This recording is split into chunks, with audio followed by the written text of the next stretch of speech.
Estudando o Evangelho segundo o Espiritismo. Um estudo sequencial da obra O Evangelho segundo o Espiritismo de Allan Kardec.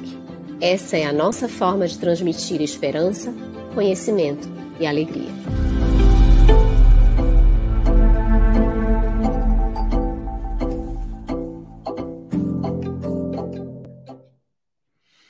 Olá, nossa saudação fraterna, você que está acompanhando o Estudando o Evangelho segundo o Espiritismo. E já temos vários cumprimentos aqui na área de texto, inclusive da Espanha. Uma satisfação muito grande estarmos juntos para estudar o Evangelho, Luziane, uma satisfação muito grande. E contamos hoje com Eliane Carvalho e Tainã Tinum, do grupo de estudo Surdos Espíritas, que farão a interpretação para Libras, nosso agradecimento. E os nossos convidados, Simão Pedro de Lima, membro da Sociedade Espírita Casa do Caminho de Patrocínio, Minas Gerais, e Peregrina, conhecida como Pera Capelo, trabalhadora do Grupo Espírita Paulo Estevão, GEP de Fortaleza, Ceará, palestrante espírita, facilitadora do ESD e estudo da mediunidade. Os nossos agradecimentos também aos parceiros de transmissão. Irmãs e irmãos queridos, sejam muito bem-vindos ao nosso estudo. Cumprimentamos o querido Carlos, agradecendo por este aprendizado. Cumprimentamos nossos queridos convidados, Simão Pedro e Pera, as nossas intérpretes para Libras, Eliane e Tainã, e a todos vocês que estão aqui chegando, já deixando as suas mensagens. Esse é um estudo que a gente vai construindo junto, com comentários, com perguntas, aproveitando aqui a presença dos queridos Simão e Pera para que a gente possa ir construindo isso aqui em conjunto.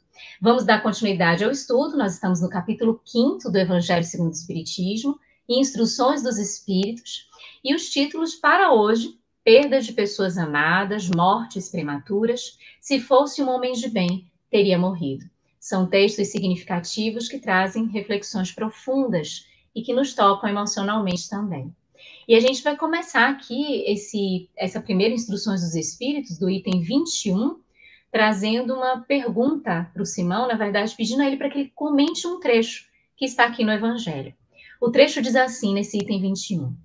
Quando a morte ceifa nas nossas famílias, arrebatando sem restrições os mais moços antes dos velhos, costumais dizer: Deus não é justo, pois sacrifica um que está forte e tem grande futuro e conserva os que já viveram longos anos cheios de decepções, pois despedaça o coração de uma mãe, privando-a da inocente criatura que era toda a sua alegria.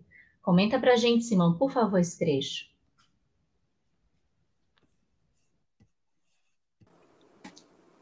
Boa noite, Luziane, Carlos, Pera, nossas intérpretes de Libras. Para mim, mais uma vez, é uma alegria estar aqui participando desse estudo do Evangelho.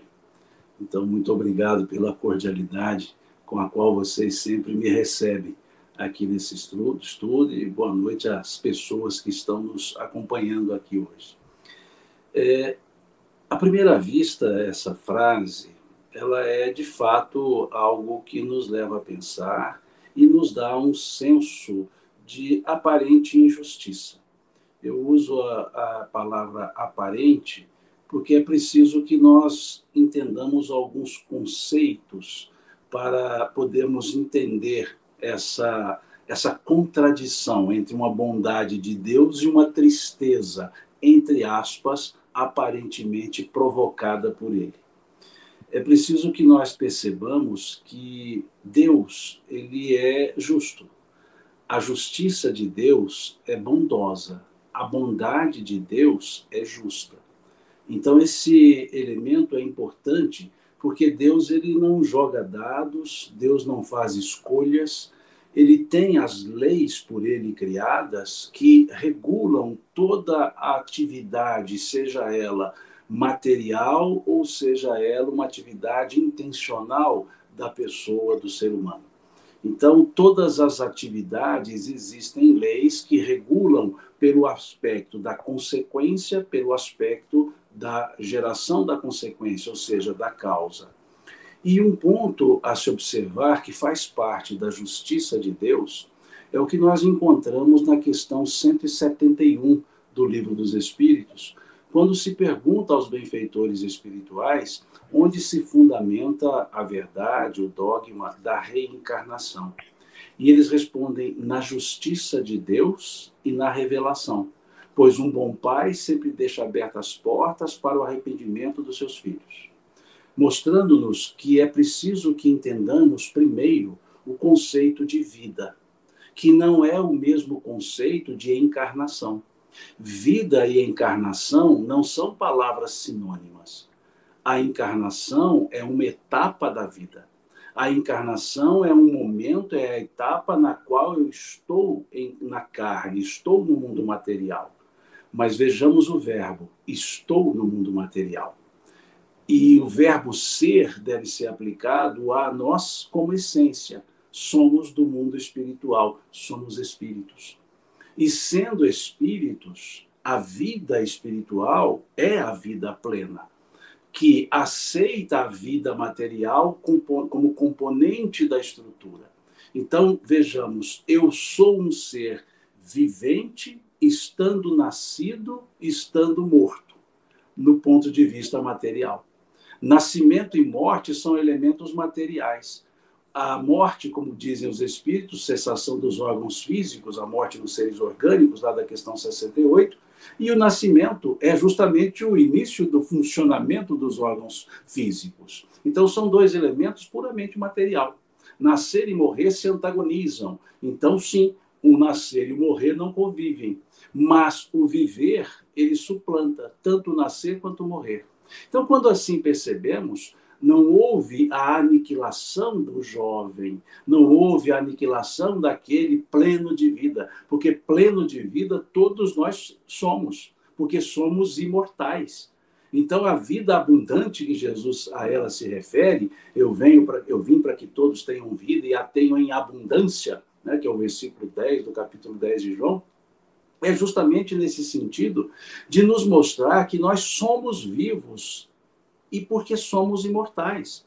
Então, quando falamos de uma morte nesse sentido do parágrafo, ela gera tristeza, ela gera um senso de abandono, ela gera um senso até mesmo de desespero.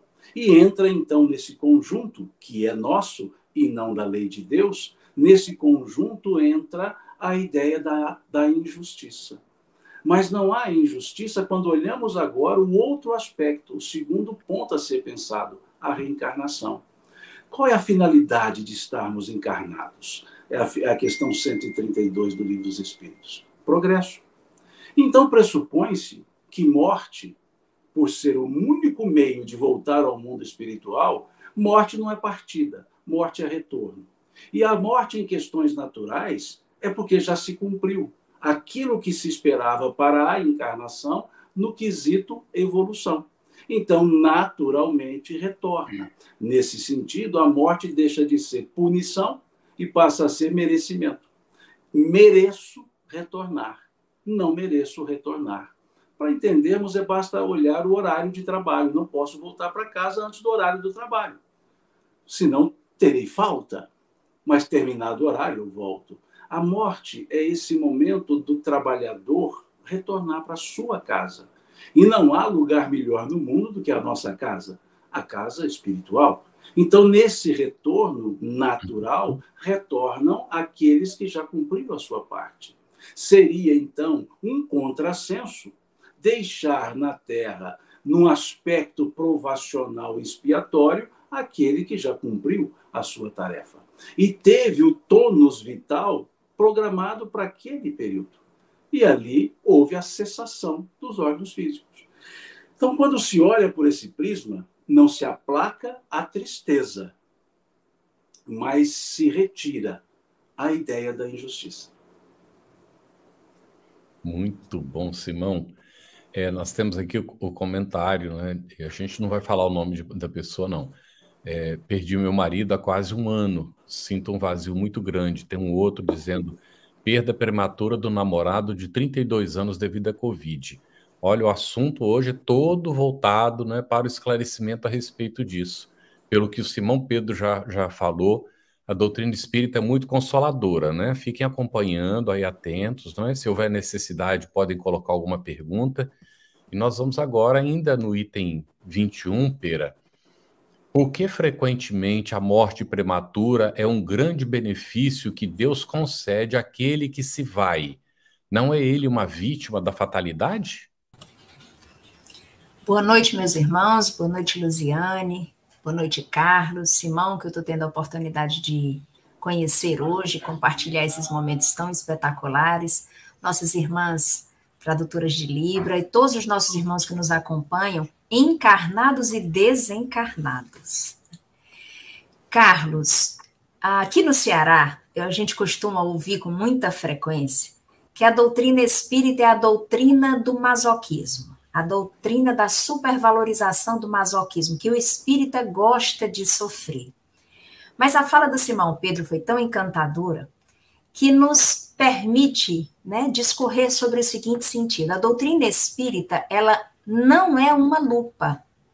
A doutrina espírita é um óculos, porque ela não vai aumentar, ela vai nos permitir equilibrar os nossos equívocos de visão e nos permite vislumbrar, ver aquilo que está além do alcance da nossa visão.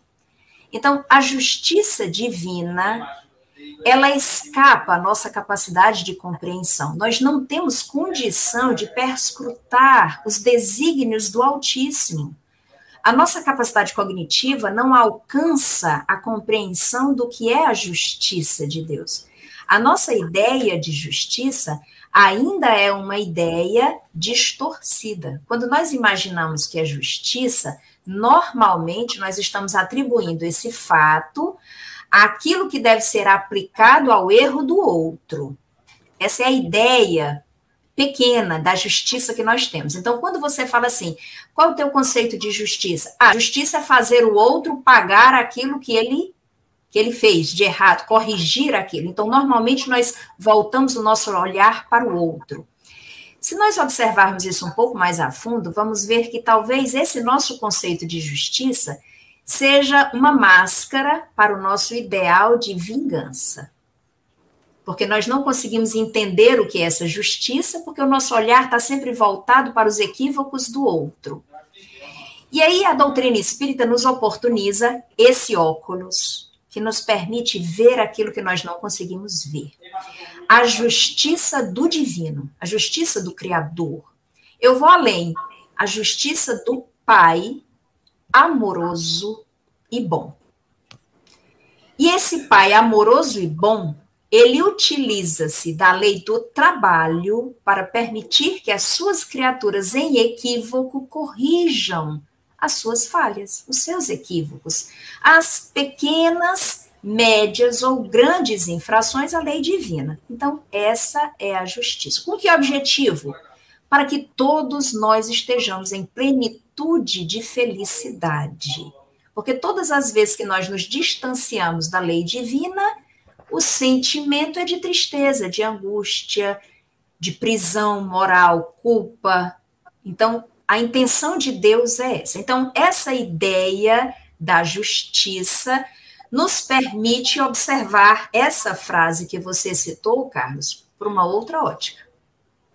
Quando nós imaginamos que aqui é o nosso mundo mais importante, né? A Terra é o mundo primitivo, primeiro, mais importante, e que daqui é que nós vamos para algum lugar que nós não conhecemos, a ideia é que o principal é aqui.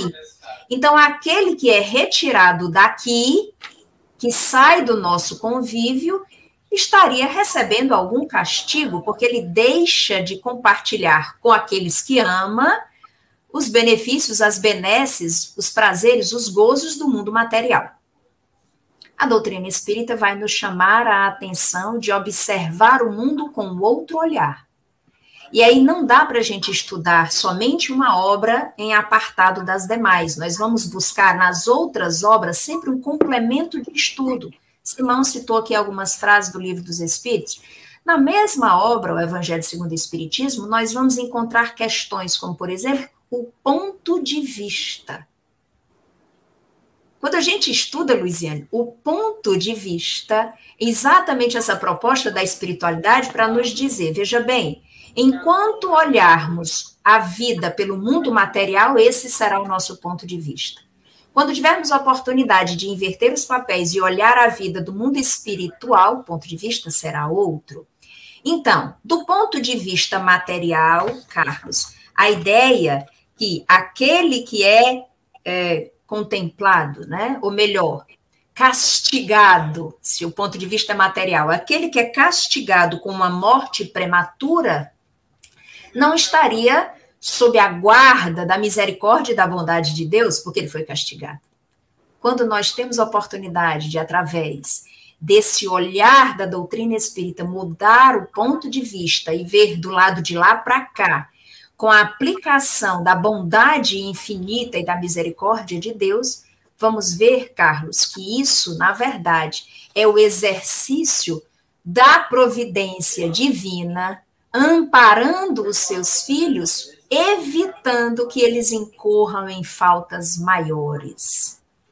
Nós que somos pais e mães, quando vemos um filho nosso caminhando na direção de algo que lhe pode ser perigoso, a criatura está caminhando com o dedinho já apontando para a tomada, o que nós fazemos? Corremos ao encontro daquele filho, eu diria assim, mal comparando, com o mesmo sentimento que o Senhor corre ao encontro do filho pródigo, com aquele amor incomensurável para evitar que aquela criatura bote o dedinho na tomada. Então, aquela ação do pai e da mãe de segurar o filho e puxar para si, pode ser comparado a essa morte prematura, evitando que aquele filho amado incorra numa falta que lhe comprometa existências futuras. Excelente, Pera. E muito bom esse comentário sobre o ponto de vista. Faz com que a gente amplie essa visão sobre o tema. Ainda nesse item 21, Simão, que dizer sobre as esperanças da vida futura?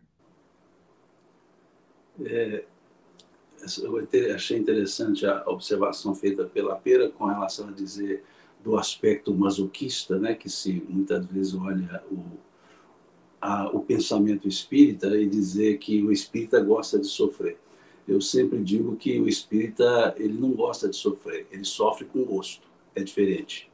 Sofrer com gosto é perceber que há causa para o sofrimento e a saída para o sofrimento.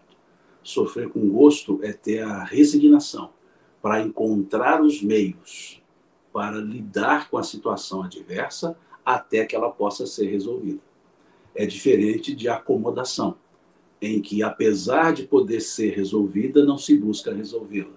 E a resignação é esse consentimento interno do coração, que dizem os espíritos, é justamente saber lidar durante a adversidade até encontrar uma forma de cessá-la e depois libertar-se desse processo. E é isso que eu chamo sofrer com gosto, né? É o bem sofrer, né? E o mal sofrer que os espíritos trabalham aqui no Evangelho segundo o Espiritismo. Então, as pessoas, quando me dizem assim, o espírito adora sofrer, eu falo, não, o espírito sofre com gosto. O espírita sofre com gosto, é diferente. Não gosta de sofrer, mas sofre com gosto. Mas, nesse sentido, então, da pergunta, Luziane, é interessante, sim, né, a gente pensar na vida futura. Mas a doutrina espírita, embora ela trabalhe com as consolações na vida futura, a ideia é diferente de uma consolação por prêmio, que muitas vezes se tem no pensamento religioso. Uma consolação um tanto escatológica, né? Após um julgamento se faz uma premiação ou uma punição. Então, a ideia da esperança, das esperanças e consolações, essas ideias elas não entram no rol de premiações, mas de pura e simples consequência natural das nossas próprias ações, das nossas próprias escolhas, dos nossos próprios conceitos. Não é algo assim, você vai receber o prêmio da vida eterna. A vida eterna, no sentido de imortalidade, não de eternidade, porque a eternidade nós aplicaríamos a Deus, que não tem começo e nem fim. No nosso caso, tivemos começo, então não somos eternos. Mas a ideia, por hora, de não ter fim nos faz imortais. Então, a vida eterna, nesse sentido, nós já teremos, sendo bons ou ruins, porque não morreremos, seremos imortais. Mas a ideia do futuro é justamente a materialização das consequências do presente. Dalai Lama ele diz que há 2 dias que não se pode viver durante o ano: o ontem e o amanhã. O ontem é impossível, o amanhã não chegou, mas o amanhã ele se faz como consequência do presente. Então nós sempre vivemos o amanhã com a vida do presente. Basta observar que o amanhã é consequencial. O amanhã ele não é causal. O passado é causal. O futuro é consequencial. E o presente passa a ser, então, a materialização de causas do passado e a causa do próprio futuro. Enquanto colhemos, semeamos. É um processo imediato, concomitante, colheita e semeadura. A colheita de anterior e a semeadura do futuro. Então, o que é essa esperança no futuro? O entendimento que tudo que fazemos reverbera. Tudo que fazemos gera consequência. Então, nós construímos esse futuro com a atitude da agora, com esse olhar consequencial e que não gera medo e nem gera a ideia de fazer o bem pensando na recompensa. Pura e simplesmente é a consequência do ato. E aí, essa consequência do ato não é o ato em si, é o ato precedido e envolvido pela vontade de praticá-lo, que é o que o apóstolo Paulo nos ensina na sua mensagem do capítulo 15 do Evangelho segundo o Espiritismo. Quando os meus atos são bons e os pensamentos são maus, dizia Leon Denis, há uma falsa aparência do bem. E Paulo dizia, para fazer o bem é necessária a ação da vontade. Então, esse futuro é justamente o elemento consequencial das nossas vontades, não somente dos nossos atos, da vontade ligada ao ato.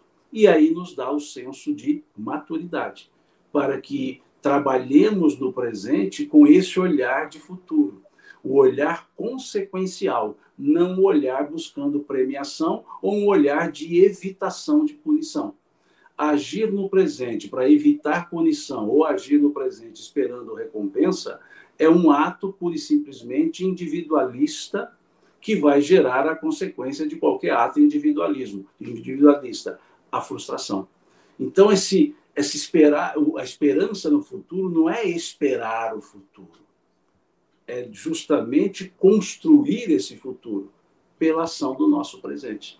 E o nosso presente é esse, que estamos aqui encarnados, com esse conceito espiritual para uma vida na matéria, sem perder a essência material. É como se nós disséssemos, os espíritos dissessem, que estamos aqui para espiritualizar a matéria e não materializar o espírito. É isso que vai nos dando o senso, então, de vida futura. Não é um porvir que eu aguardo e ele chega, e o futuro chega. Não, é um ir ao encontro. Eu vou ao encontro do futuro. Então, não é o porvir, é o que eu vou fazer, é o que eu preciso fazer. E, infelizmente, alguns atos que nós praticamos não vão ao encontro desse futuro esperançoso. Eles vão de encontro a esse futuro esperançoso. Ou seja, chocam com aquilo que nós queremos. Então, basta olhar o presente com olhos das consequências do futuro, ou no futuro. Muito bem, Sidão. Meire Carreira, às 9h35, comentou: esse estudo tem me motivado a cada episódio, a busca pelo conhecimento do Evangelho e a melhoria da minha caminhada. Muito bem, estamos nesse processo, né? Tem várias perguntas, né, que estão aguardando, nós atenderemos daqui a pouquinho, né, Luziane?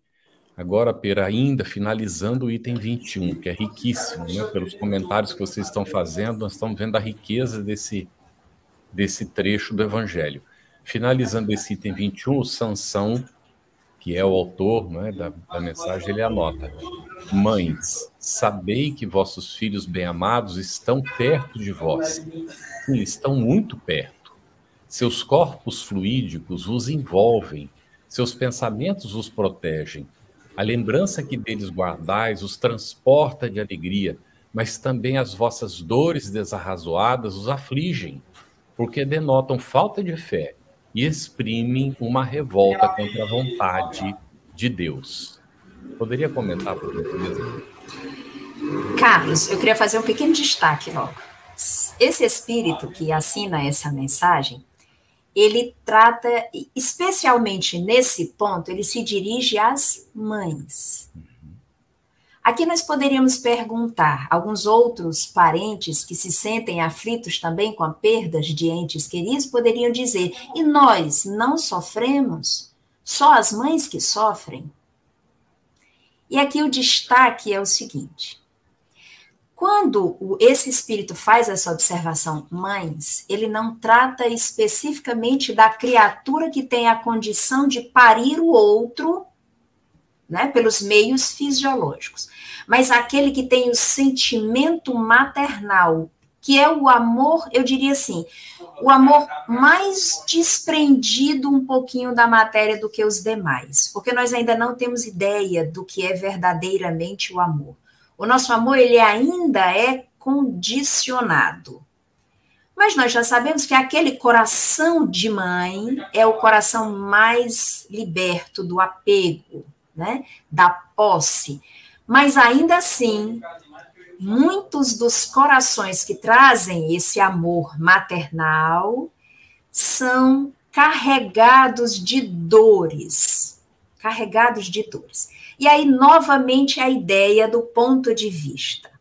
Quando nós vemos somente uma existência e que nós não buscamos ver as relações que aquelas criaturas trazem de existências anteriores, então nós não temos acesso, Luziane, por exemplo, qual o papel daquela mãe na vida daquele filho, tá certo? Para ampará-lo, sustentá-lo, suportá-lo no sentido de dar-lhe o suporte, porque a gente muitas vezes distorce a compreensão da palavra, né? Suportar no sentido de tolerar, como se fosse uma coisa assim pesada, doída, né? Mas suportar no sentido de dar-lhe o suporte. Que relações essas criaturas têm em outra existência, em que necessitaram de que um coração se desprendesse antes para ofertar a condição maternal, para aquele outro espírito vir por seu intermédio para essa experiência existencial. Ok? Então, o caráter consolador da doutrina espírita se apresenta diretamente para essa qualidade de coração. Mas aí vamos lá.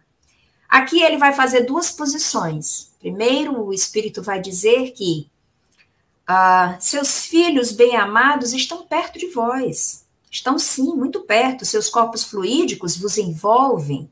Seus pensamentos vos protegem. A lembrança deles guardais os transporta de alegria.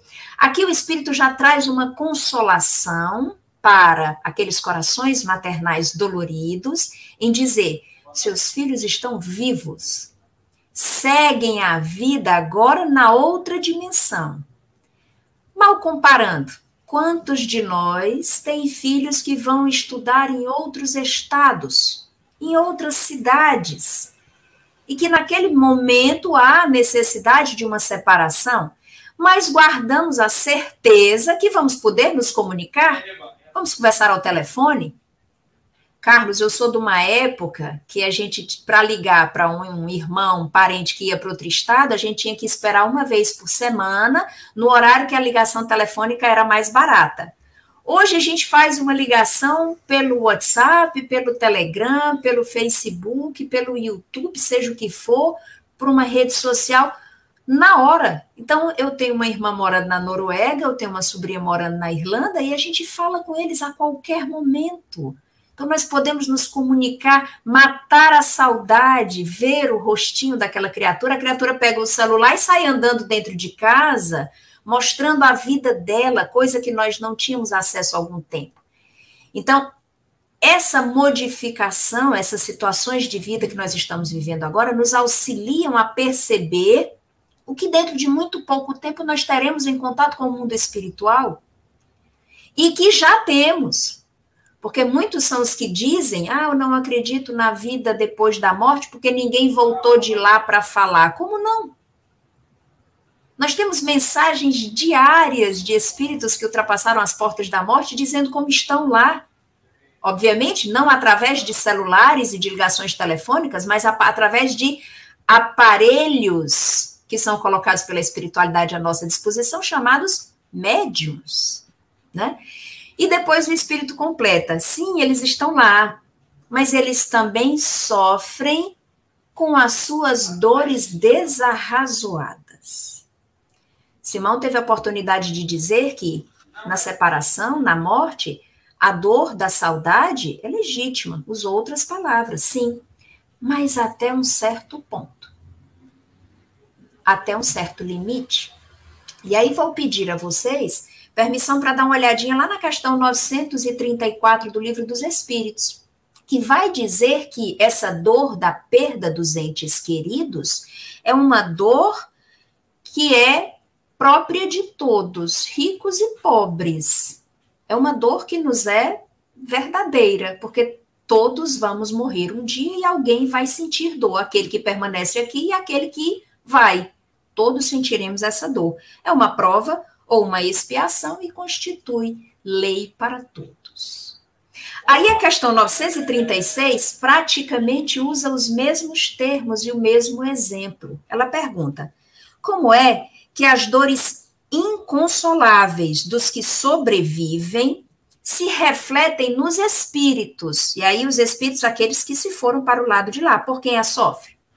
E o espírito vai responder. Aquele que ultrapassa as portas da morte, o espírito, é sensível à lembrança e às saudades dos que lhes eram caros na terra. Mas uma dor incessante e desarrazoada o toca penosamente, porque nessa dor excessiva ele vê falta de fé no futuro, porque a criatura está lá. E ele diz, eu estou vivo, a vida segue, continua. Então, ele sente pelo que fica um pesar, porque vê falta de fé no futuro e confiança em Deus. E, por conseguinte, e aqui é um ponto muito interessante, isso, para aqueles que permanecem aqui, pode ser um obstáculo ao seu adiantamento e, talvez, a sua reunião futura. Importa mesmo destacar esse capítulo que nós estamos estudando, ele é intitulado Bem-aventurados os que sofrem, em outras traduções, os aflitos. Importante nós aprendermos esse conceito para não sofrer e gostar de estar sofrendo, porque achar que estar sofrendo vai chegar ao reino dos céus, mas entender que a dor verdadeiramente faz parte desse mundo. Nós vamos depois comentar sobre isso. Jesus disse, no mundo tereis aflições. É verdade que nós teremos aflições, mas ele complementa, tende bom ânimo, eu venci o mundo. Isso mesmo, Pera. A gente passa aqui agora para trazer algumas perguntas que foram formuladas aqui no nosso chat, e nosso chat tem muitos relatos sobre desencarnações, sobre as emoções em relação a essas situações, e nós gostaríamos, antes de passar para as perguntas, só trazermos duas observações, 2 livros que podem nos ser úteis para a reflexão a respeito desse tema. Um deles é Ressurreição e Vida, do Espírito Tolstói, pela psicografia da Ivone do Amaral Pereira, e tem um texto intitulado Sonhos de Rafaela, onde mostra um pouquinho dessa questão das nossas lágrimas aqui em relação aos que partiram, e é importante a gente refletir sobre isso. E um outro livro é o da Dona Lucy Dias Ramos, também pela Federação Espírita, né, pela FEB Editora, intitulado O Olhar e as Percepções da Alma, em que a Dona Lucy ela teve a despedida em relação a uma das suas filhas, e diante de uma dor tão forte como esta, ela adotou o método de escrever cartas para sua filha. Então, todas as vezes que a saudade era muito grande, que vinha à mente as memórias, as reflexões sobre este desprendimento, esta partida, ela trazia esta forma de lidar de amenizar a dor e também trazer um efeito terapêutico a si mesma. E ela dizia a certeza de que a filha vai acessar essas cartas. E a gente lendo a obra, a gente vê que isso é possível e acontece e tem toda uma interação. Então, fica a dica destas duas obras para que a gente leia também e aprofunde este assunto e também traga mais mecanismos consoladores ao coração. E aqui a Marlene Silvas, 21:37, compartilha com a gente, Simão, fala da desencarnação do esposo e da mãe com o espaço de 3 meses e coloca também do seu sentimento em relação a isso. E ela afirma que sente dores no corpo e se essas dores estariam relacionadas a estas perdas. O que é que você nos traz, Simão, sobre isso? Seu microfone. Nós até comentamos isso em uma outra live de estudo sobre essa questão da morte, da perda, e é preciso entender, né, esse aspecto. Muitos criticam dizendo que o verbo perder não é aplicável. É aplicável, sim. Tanto é aplicável que os espíritos o aplicam. Perdas de pessoas amadas, perdas de pessoas queridas. E é preciso entender que esse perder não é porque tinha a propriedade ou a posse. Esse perder é algo que deixou de existir, que no íntimo da pessoa é uma perda. E se perde a convivência com as pessoas, aquele que retornou ao mundo espiritual não mais conviverá da forma que convivia. Então, não haverá a presença física, não haverá o toque físico, não haverá as palavras audíveis, não haverá nada disso. E isso é uma perda. A perda da companhia constante de um esposo, a perda da segurança oferecida por uma mãe. Então, isso tudo sim é perda. E é preciso que entendamos isso, porque naquele momento há sim um vazio no sentimento da pessoa. E esse vazio é que gera a tristeza. Então, uma tristeza, ela é fruto desse sentimento que ficou afetado, desse campo sentimental que sofreu um abalo. E isso é o que se chama, na psicologia, de luto, que se chama de vivenciar o luto. Não é entregar-se ao luto, é vivenciar aquele sentimento. O choro, até esse momento, ou nesse momento, até esse ponto, muito bem aqui explicado pela Pera, o aspecto forte desse choro é um reconhecimento da amorosidade. Esse choro é um reconhecer que aquela pessoa é muito amada.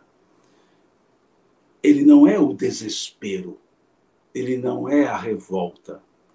Depois de um certo ponto, ele se transforma em algo deletério. Mas esse ponto ele não tem uma cronologia de determinação. Eu não posso dizer que vai chorar só por 3 meses ou por 1 ano. Depois disso é desespero. Não. O sentimento ele é idiosincrático. Cada pessoa tem a sua forma de percepção. Eu não posso avaliar a percepção alheia pela minha. Eu não posso dizer, eu já passei por isso. Não, eu já passei do meu modo. A pessoa passa do modo dela. E precisa ser respeitado. Esse é o primeiro ponto. É natural que, em falecendo o marido, depois a mãe, num interregno de 3 meses, o abalo seja muito maior. O abalo sentimental é muito forte. Eu tenho aqui, por exemplo, minha mãe faleceu, 3 meses depois meu irmão faleceu. Também foi assim. E é natural que haja essa indagação. Mas a cronologia também não intensifica ou diminui. O sentimento de amorosidade pela mãe, o sentimento de amorosidade pelo esposo, se o interregno fosse maior, seria a mesma sensação em relação a eles. Mas o abalo do imediatismo dos 2 fatos, ele é mais forte. Dizer se as dores do corpo são ou não inerentes a esse sentimento, Não posso dizer, quem sou eu para dizer isso? Pode sim, pode não. Pode ser uma manifestação psicossomática? Pode não ser. Pode ser outras questões. Mas a dor da alma ela é mais forte que a dor do corpo. E essa dor da alma, por mais que nós digamos a pessoa que desencarnou continua viva, o subconsciente do ente que ficou, daquele ente que ficou, tudo bem, mas eu não estou vendo, eu não estou convivendo. E é preciso dar tempo.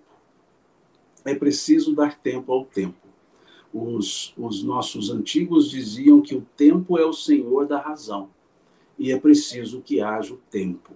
É preciso que haja repetições de datas para que nós possamos elaborar as ausências das pessoas nas datas que anteriormente estavam presentes. As datas significativas. É o que o filósofo Mircea Eliade chamava de mito do eterno retorno. Então é preciso que nós passemos, por isso é o tempo. É como se fosse um sinal. Vem o primeiro aniversário que a pessoa não está mais presente. Eu vou sentir, porque o último eu estava com ela presente. No próximo, eu já tenho duas referências, uma ausência e uma presença. O outro, eu tenho duas ausências e uma presença. E esse é o tempo. É o tempo que vai criando as condições de referência. E aí eu consigo trabalhar. E aí vem a lembrança com um toque de tristeza, mas vem a certeza que tudo está certo, embora não esteja bem. Então, esse é o aspecto que o tempo vai determinar. Então, eu digo a essa pessoa, dê tempo ao tempo, dê tempo a você, mas não se feche para a abertura de entendimento, ou para o entendimento que abre a nossa esperança. O entendimento que tudo está certo, embora não esteja bem, porque está nas mãos de Deus. Dona Joana de Ângeles dizia isso, nem tudo está bem, porém tudo está certo. Então é esse aspecto que nós precisamos buscar. Agora, nesse momento, não está bem, não está certo. Mas dê um tempinho, que vai perceber que não está bem, mas está certo. E depois, por estar certo, vai estar bem. Mas isso é depois. Não apresse esse momento do refrigério. Ele tem que ser natural. E ninguém apresse para outro esse momento exigindo que o outro reaja da forma que esse alguém gostaria. Muito bem, Simão. Nós vamos juntar duas perguntas, Pera, relacionadas com a Covid. Josiane Leite Ramalho, às 9h39, pergunta: a pessoa que desencarnou pela Covid cumpriu sua missão?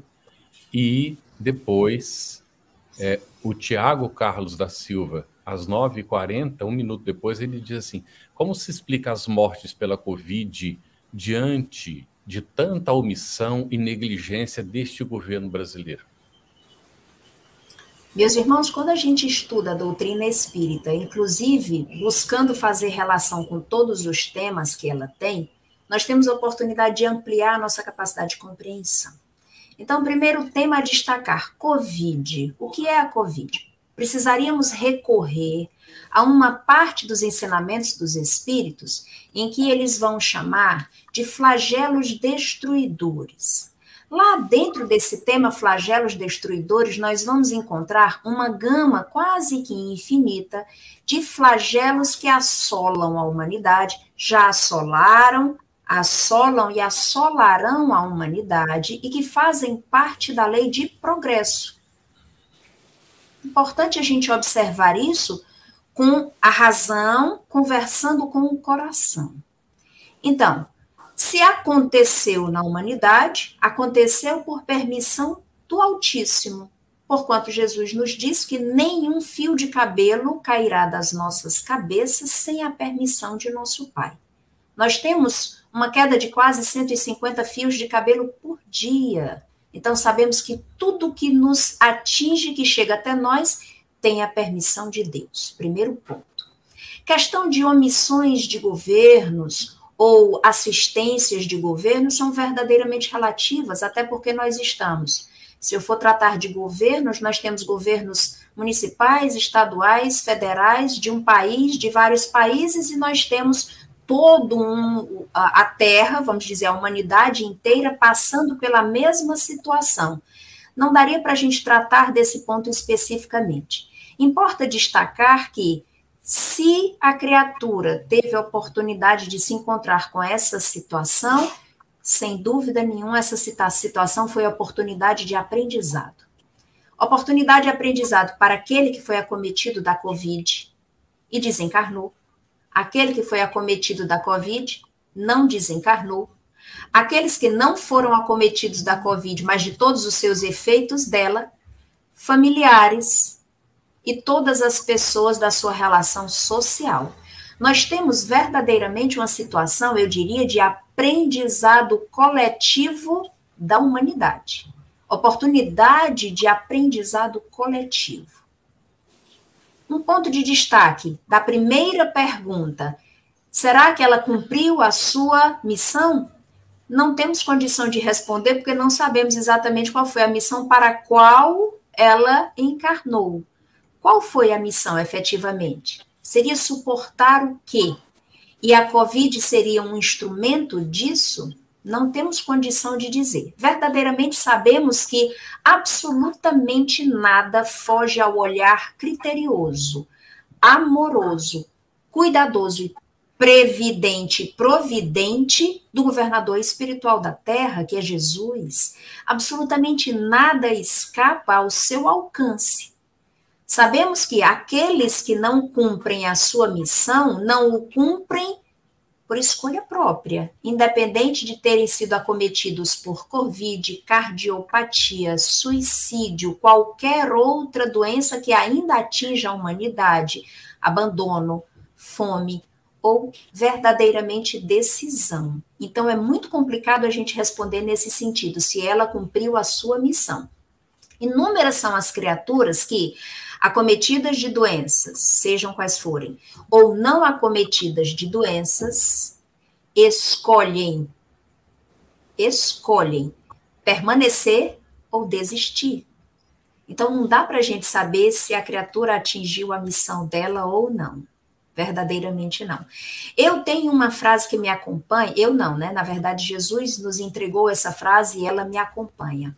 Muitas das vezes nós envolvemos tempo exacerbado, né? Dedicamos muito tempo a nos ocupar com as questões que tocam os outros.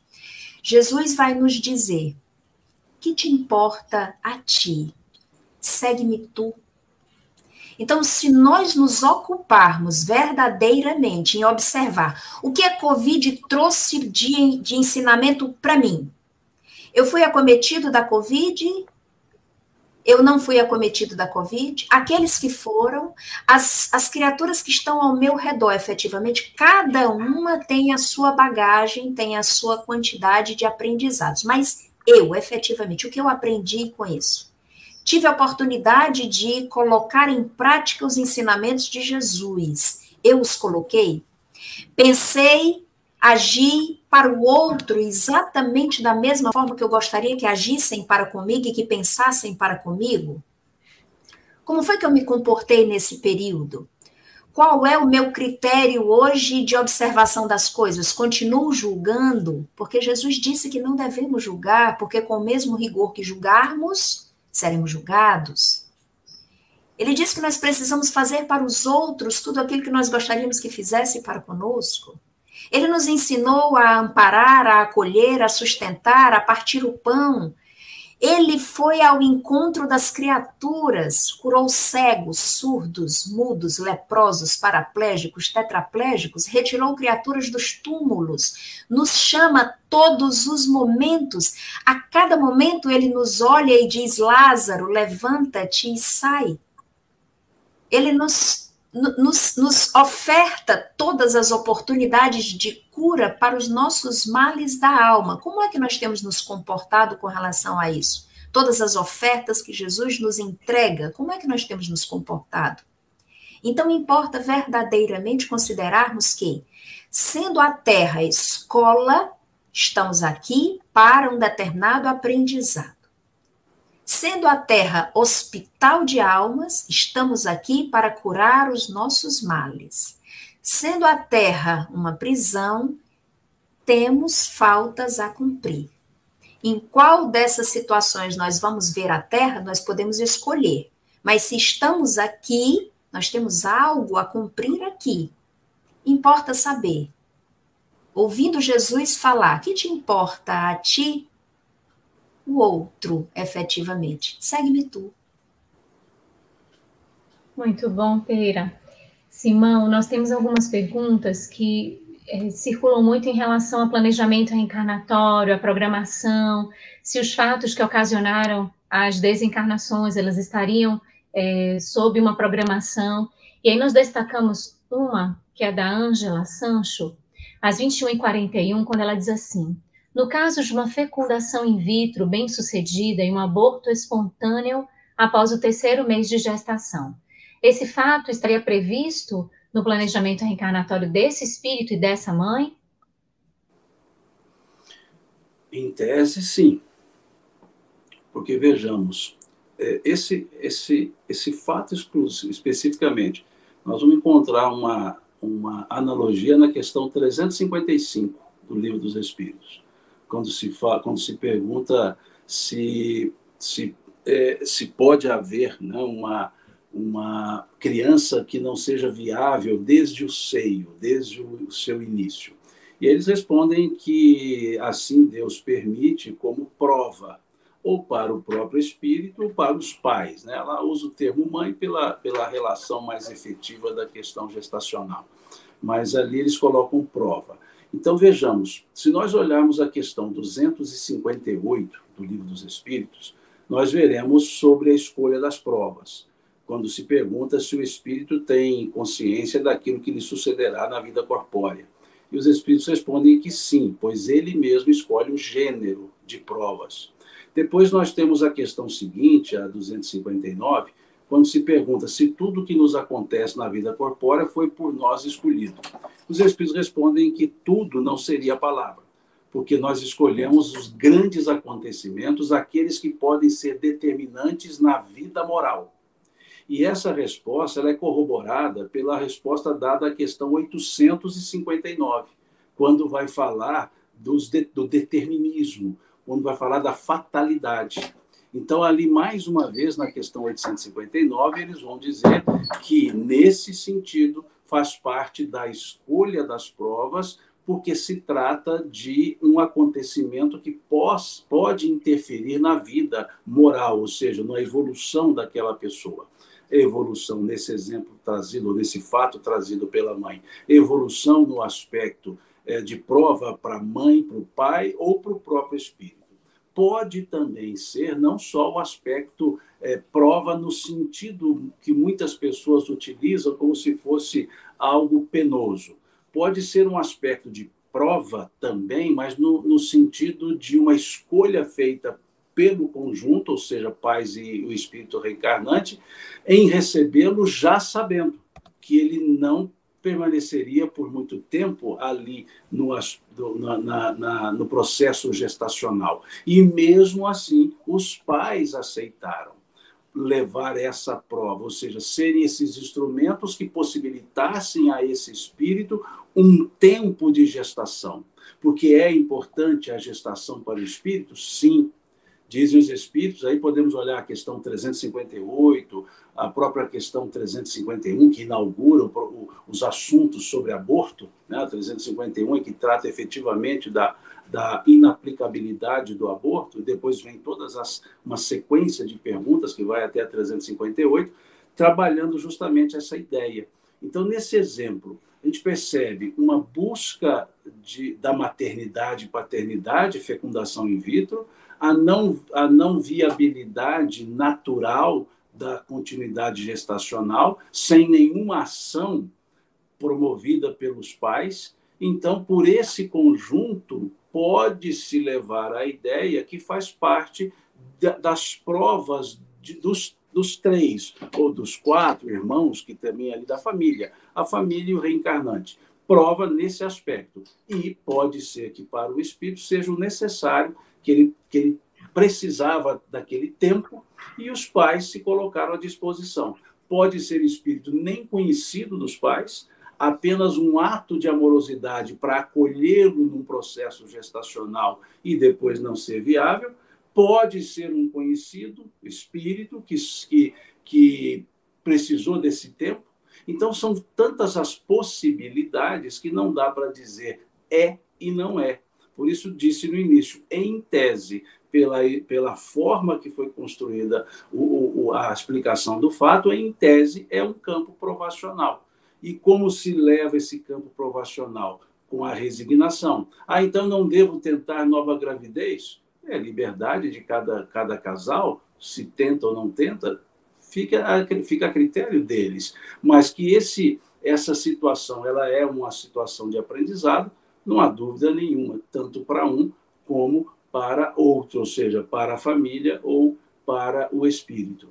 Então, não são elementos que eu chamaria assim fatais, são elementos naturais, provacionais, que as pessoas, os espíritos, escolhem e aceitam para trazer nas suas programações reencarnatórias. E assim se aplica a todos os outros fatos que eu diria aparentemente fatais, quaisquer que sejam eles. Se são fatos que podem afetar a vida moral, influenciar na vida moral, são fatos adredemente escolhidos, intencionalmente escolhidos.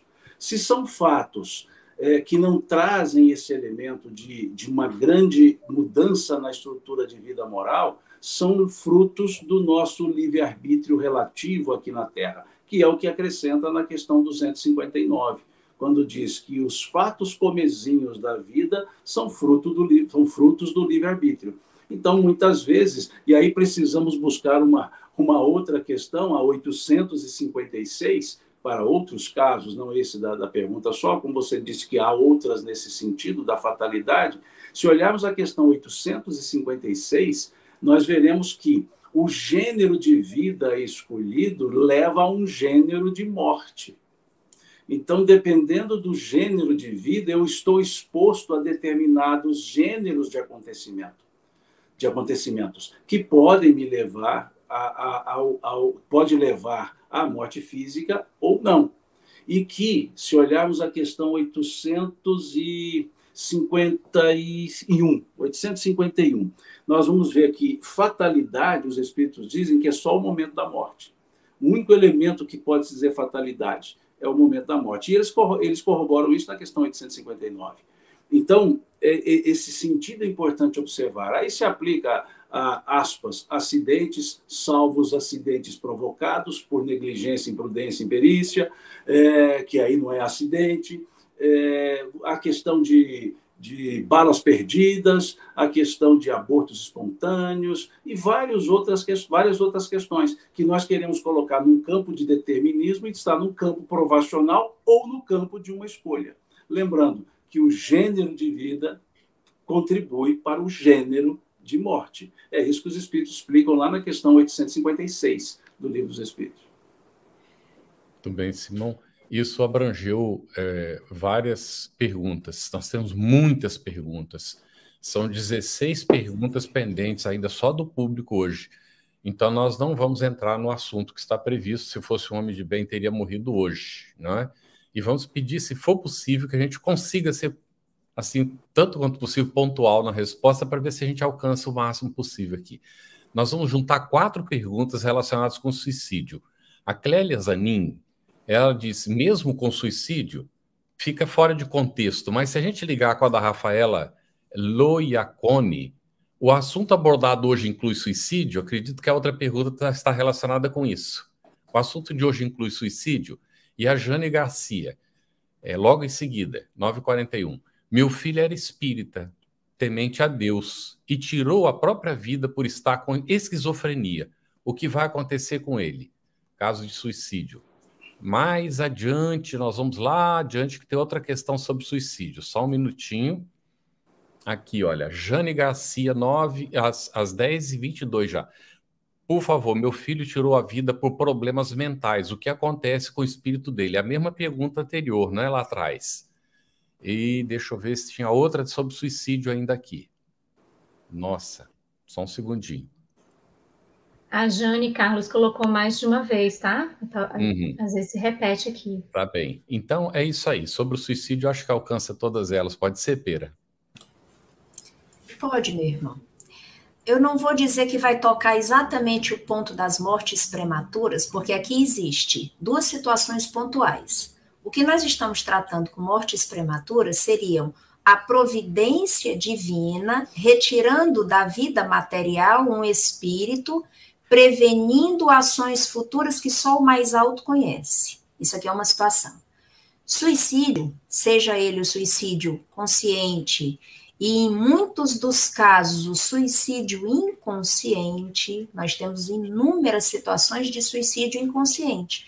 Aquele em que a criatura assume atitudes que lhe são prejudiciais, mas que não resolvem de imediato um problema. Então, lá no futuro, ela vai perceber, poxa, se eu tivesse visto isso antes, eu não teria feito determinadas coisas. Mas é uma outra situação. O suicídio pontual, que nós conhecemos e que é tratado no mundo, ele é um caso de escolha do espírito. Aí nós vamos ter, no plano espiritual, duas situações, os agravantes e os atenuantes. Agravantes e atenuantes da escolha do espírito. Estando a criatura perfeitamente consciente do que está fazendo, nós temos uma situação. Estando a criatura submetida a situações de doenças, vamos colocar de uma forma geral, doenças mentais, doenças da alma, situações constrangedoras, situações de conflito íntimo. Então, ela está submetida a agentes que lhe constrange a tomar uma decisão. No final das contas, ela tomou a decisão do suicídio. Nós vamos ter aqui agravantes do conhecimento. A criatura, quanto mais conhece, ela vai ter, no plano espiritual, a observância pelo alto, né? Vamos dizer assim, por Deus, a observância dessa escolha, quando a criatura conhece das consequências e quando a criatura não conhece das consequências. Obviamente, a nossa ideia daqui para lá é uma. A ideia do plano espiritual para a gente é outra. Nós começamos a falar sobre justiça, Simão Pedro falou sobre misericórdia, e aí o que nós vamos ter em conta sempre? A lei divina é lei de amor. Nós não temos ideia do que é essa plenitude, o alcance dessa lei de amor. A lei divina não é lei de punição e lei de castigo. Ela é lei de amor. Mas a criatura que toma uma decisão contrária a uma lei de amor, ela vai responder, sim, na proporção do conhecimento que tem e do alcance dessa decisão. Se essa decisão atinge somente a si, o alcance é um. Se ela atinge outras criaturas, o alcance é outro. O olhar da misericórdia de Deus para com as suas criaturas, para com as suas escolhas, é sempre de uma bondade infinita, mas que não afasta a responsabilidade das criaturas pelos atos cometidos, obviamente. Quando a gente imagina que a criatura que cometeu o suicídio vai sofrer infinitamente, nós estamos colocando uma avaliação com o olhar da criatura humana. Nós não temos condição de perceber qual é o olhar do Criador, que é o olhar amoroso. Olha a parábola do filho pródigo. O filho pródigo escolheu receber a parte da herança dele, foi embora, gastou a herança, estava na penúria, recordou que o pai cuidava dos seus empregados com mais amparo do que o que ele estava vivendo, e ele retorna ao seio paterno. Quando o pai conhece que o filho está retornando ao seio paterno, o que ele faz? Corre ao encontro do filho amorosamente. Então, veja bem, o filho gastou a herança. Aquele irmão que comete o suicídio, de alguma forma, gastou a herança que recebeu para essa existência. Sem dúvida nenhuma, ele vai passar pelo sofrimento da penúria dos bens que ele gastou, que ele perdeu. Mas no momento que ele entender que precisa retornar ao seio paterno, e também esse momento é de escolha, o alto, Deus, vai correr ao seu encontro com um amor infinito, obviamente. Isso não vai afastar a sua responsabilidade de reconhecer que equivocou-se e voltar para o pai e dizer: pai, eu pequei contra ti, mas eu volto ao teu regaço. Então, nós somos muito pequenos ainda para compreender verdadeiramente qual é o alcance dessa lei divina. Precisamos entender que a lei que rege todas as relações em todos os universos e todas as criaturas é uma lei de amor. Isso nós precisamos lembrar. Não estamos desamparados em momento algum, porque o Pai é todo amor, todo bondade, todo justiça. Muito bom, Peira. Simão, a gente tem uma outra linha aqui de reflexão em relação às desencarnações, trazendo para a ideia da condição prematura, a desencarnação prematura ser um reflexo de algo do passado, de algum comprometimento, e que estaria sendo um cumprimento de algo. Então, a gente tem duas perguntas aqui, uma do Daniel Rosa, às 21h42 já foi respondida, tá, Daniel? Que é sobre a programação reencarnatória. O Simão já respondeu essa. E a 21h43, o Daniel Rosa pergunta: o ente querido desencarnado, prematuramente, seria complemento de abreviação da encarnação anterior, como prova para os pais, com comprometimento de vida ceifada no pretérito? E nesse mesmo sentido de cumprimento de algo, de comprometimento em relação ao passado, a Jaqueline Barbosa, às 21h43, traz: uma pessoa que foi assassinada jovem, seria cumprimento de algo? Ok. É comum nós vermos algumas respostas no meio espírita trazendo uma ideia reducionista, dizendo que o fato concreto é por causa disso. As causas são várias. Todas essas citadas aqui podem ser. Todas elas. Não há como nós afirmarmos que é para complemento de uma vida ceifada pelo suicídio. Não há como dizer que é porque é uma prova para os pais. Somente, não. Pode ser qualquer uma delas. Sempre há uma correlação, há um motivo pelo qual a prova foi escolhida. Esse motivo pode ser ligado a questões do passado e esse motivo pode ser ligado a questões para progresso. Se nós olharmos o capítulo 9 do Evangelho de João, nós veremos a passagem que mostra muito bem isso. Quando está Jesus e os seus discípulos caminhando e percebe um cego de nascença. E um discípulo pergunta a Jesus: Senhor, quem pecou para que ele nascesse cego? Foi ele ou foram seus pais? A pergunta em si era interessante, mas para o motivo da resposta aqui, só vamos pegar a resposta de Jesus. Ele disse: nem ele pecou, nem seus pais. Nasceu assim para verificar nele a glória de Deus. Ou seja, aquela cegueira não era um aspecto expiatório. Aquela cegueira não era porque fez mau uso do olhar. Aquela cegueira não é porque cometeu algo que cegou alguém. Simplesmente foi uma escolha do Espírito para que pudesse, nas condições ali encontradas por Jesus, ser curado e verificar a glória de Deus. Mas ele poderia ter se comprometido e com essa cegueira escolhida para aquele fim e criado aí sim um comprometimento. Por isso é que chamamos prova. Prova não é algo penoso. Prova é uma circunstância pela qual passaremos e podemos vencer ou sucumbir. Então, ali ele precisava nascer cego? Não. Fez uma escolha para uma contribuição que deu certo. Ou seja, ele manteve-se dentro da sua prova no equilíbrio necessário, foi curado quando encontrou-se com Jesus. Agora, se ele tivesse se lamentado, ele teria criado comprometimento. Então, vejamos que nós não podemos ser reducionistas e dizer: é por causa disso, vai acontecer isso. Inclusive, para essa questão do suicídio. Basta olharmos a questão 957 do Livro dos Espíritos, quando se pergunta para os espíritos quais são, em geral, as consequências do suicídio. E eles respondem: as consequências do suicídio são várias, sempre ligadas às causas e circunstâncias que o geraram. Mas a única consequência que é igual para todos é a decepção de se ver vivos, de se verem vivos.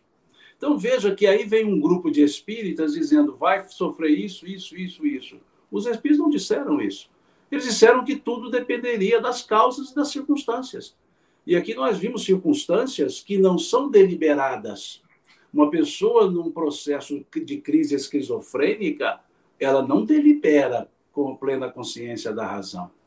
Uma pessoa acometida de um alto grau depressivo é um ato que não foi racional.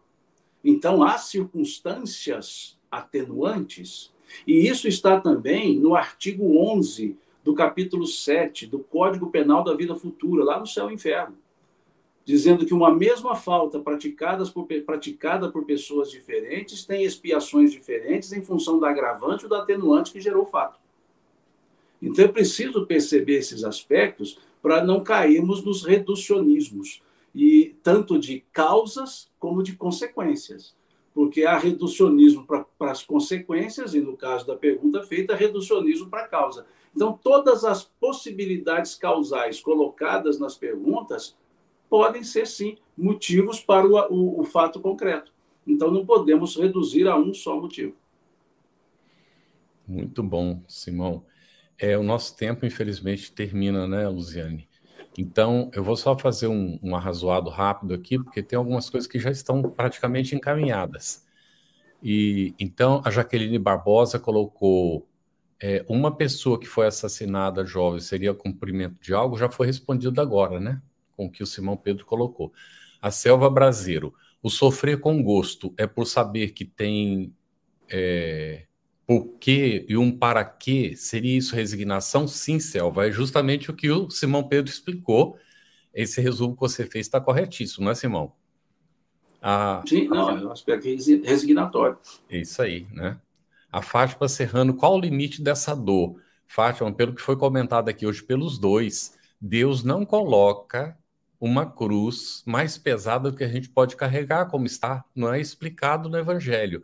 Então, o limite da dor é o nosso limite de suportar. Agora, quando a gente não suporta, normalmente a gente está fugindo, não é, de cumprir aquilo que a gente já tem condições de cumprir. Então, nunca uma dor será superlativa a ponto da gente não suportar, porque senão Deus seria injusto conosco, não é? E aí tem várias outras perguntas agora que vão ficar para outra oportunidade, ou a gente responde no chat para vocês, tá bem? Porque o tempo nosso terminou. Nós queremos agradecer muito ao Simão, a Pera, que estarão novamente na semana que vem para a gente dar continuidade ao assunto, não é, Lu? Satisfação imensa estarmos juntos, agradecimentos às nossas intérpretes. E na semana que vem, então, nós vamos seguir com o capítulo 5, Instruções dos Espíritos. Se fosse um homem de bem, teria morrido. Os tormentos voluntários, a desgraça real, se há tempo, a melancolia. Senão a gente segue depois. Bem, muito obrigado a todos, um grande abraço. Até a semana que vem. Estudando o Evangelho segundo o Espiritismo. Um estudo sequencial da obra O Evangelho segundo o Espiritismo de Allan Kardec. Essa é a nossa forma de transmitir esperança, conhecimento e alegria.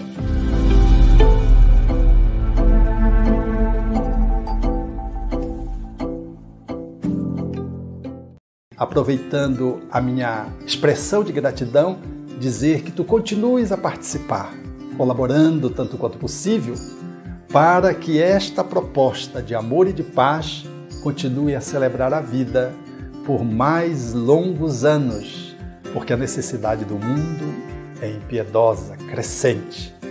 E nós não podemos, que vivemos o bem, ficarmos ociosos, parados e contemplando, achando que Deus vem fazer aquilo que nós precisamos fazer.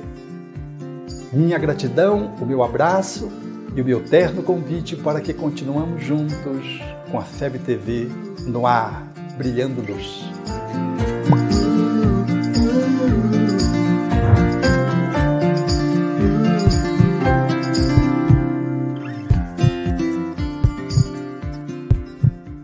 Iniciamos hoje a campanha Conheça a Federação Espírita Brasileira, que busca mostrar quem ela é.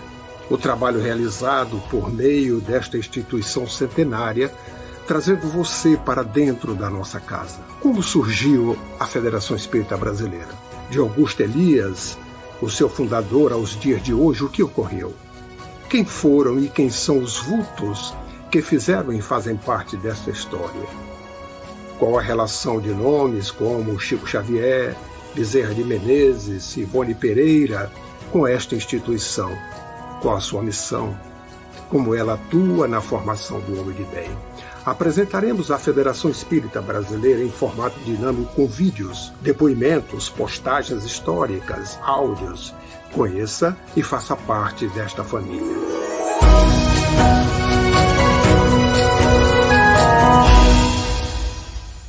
A Federação Espírita Brasileira lança o portal FEB Podcast, com conteúdos em áudio que objetivam esclarecer e consolar corações para uma postura de vida com fé, harmonia e esperança. Diretamente dos estúdios da Federação Espírita Brasileira, está começando o podcast Espiritismo em Pauta. Você está ouvindo o podcast Estudando o Livro dos Espíritos. Olá, eu sou o Thiago Toledo e você está ouvindo o podcast do Cidadão do Universo. Você está ouvindo o podcast do Entre Dois Mundos. Você está ouvindo o podcast do Gostinho de Leitura. Estudando o Livro dos Médiuns. Olá, eu sou a Marina Miranda e você está ouvindo o podcast Minha Nada Mole Encarnação. Essa é a nossa forma de transmitir esperança, conhecimento e alegria.